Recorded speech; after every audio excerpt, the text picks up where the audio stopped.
Well, the first proper round of the AFL season had a bit of everything. A few close game thrillers, a monumental upset, and storylines everywhere. There are so many talking points out of round 1. But it is important to remember it is exactly that, round 1. The starting point and not the finishing point. It's hard not to overreact to 120 minutes of football, especially when a lot of us haven't seen our teams play for 6 months. But just remember, it is a very long season. It's something we all forget at times, and after a hectic round, everyone needs to take a long deep breath. So where do we even start? With the team that best shows how volatile and even the season is, are Collingwood. Have a look at these sensationalist headlines and articles, almost writing off the Pies after their opening round loss to the Giants. In hindsight, all these are pretty laughable. A week is a long time in football, and a 91-point win back at the MCG was more like the Collingwood we know. Fast, exciting, high octane. Dan Houston launched their attacks from defence, and Tim Membry, who some people called to be delisted after one game, kicked 4 goals, including 3 in the first quarter. They were great. So perhaps the Power, who had no voltage, should be given a bit of the same out. Away from home against a good team who had already played a live AFL game the week before. They were also without back-to-back best and fairest winner in Zach Butters. Hinkley and the succession plan will be the target again in the lead up to Saturday against Richmond, and that in itself creates a fascinating game. David King went the early crow on Fox Footy, saying, "This is what the slow goodbye looks like." It does create some confusion. To me, it's hard to know how it gets into your playing group or your football club. Sometimes in your subconscious, you think everything's fine. You don't notice you're at 99%, not 100. Absolute buy-in. It was an ugly game, and Port got punched in the mouth, but traditionally, when an effort like this has happened, they have responded the next week under Ken Hinkley.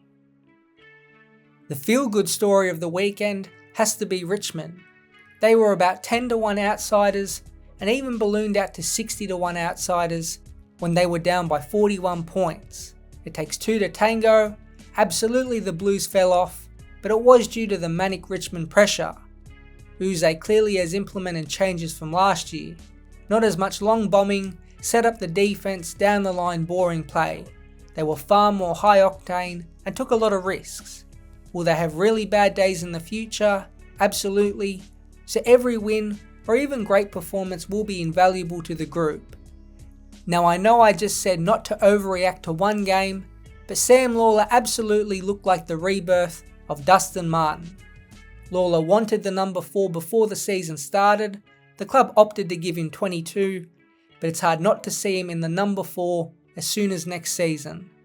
Like the team, he will struggle in games this year and be quiet at times, but he was the classic game-breaking forward half player. 9 disposals, 6 score involvements, and 2 goals in the second half. It really looked like one of those vintage Martin performances, and it's a super sign for the number 1 pick. The signs were not so great for Michael Voss and his crew. They were 41 points up and were missing Charlie Curnow, but from about the midway point of the second quarter, everything flipped. But at least it was clear what went wrong. Skill errors and succumbing to the pressure was the issue. It's not disastrous yet. Like the Pies and Power, give it a week, and there is no better test on Thursday than Hawthorn. The defence looked a little strange, with 3 interceptors in Nick Haynes, Jack Silvani and Mitch McGovern, but with the information in front of him, Voss has options to change.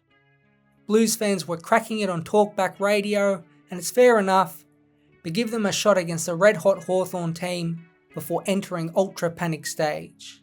And for the rest of the round, there were some other highlight bits and pieces.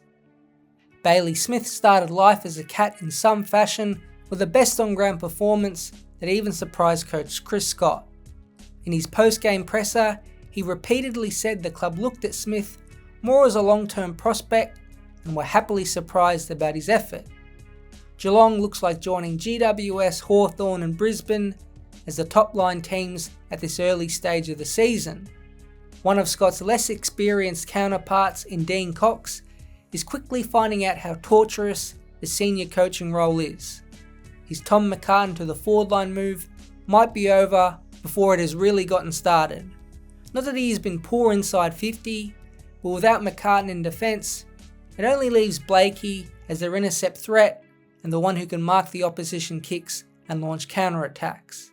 It's a tough one, and despite 2 overall solid showings against good teams, the Swans are zipping 2 and face a fascinating task away at Fremantle, who got a lesson down in Geelong.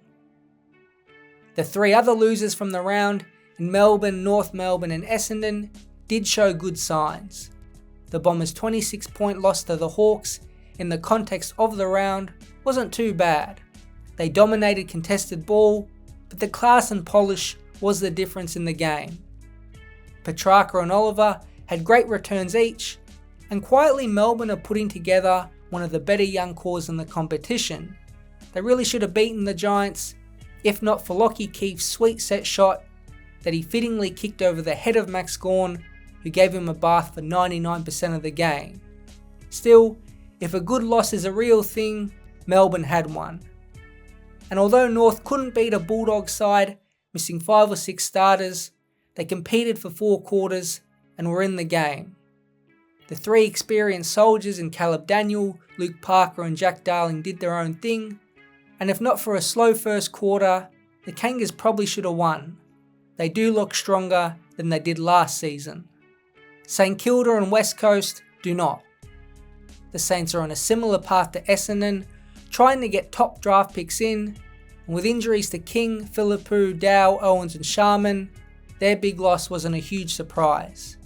They are injury hit, very young and slow on ball. You could apply the same for West Coast, who were lacklustre at best against the Hungry Suns team. Both of their opponents in Adelaide and the Gold Coast made nice statements, albeit against weaker opposition, so there is excitement for both, but greater tests still await over this first month of the year. So the first full round out of 24 is over. Deep breath time. There will be plenty of big conclusions made about where each team sits, as there always is after round 1, but just remember, in the context of the full home and away season, the marathon is just 4.2% through.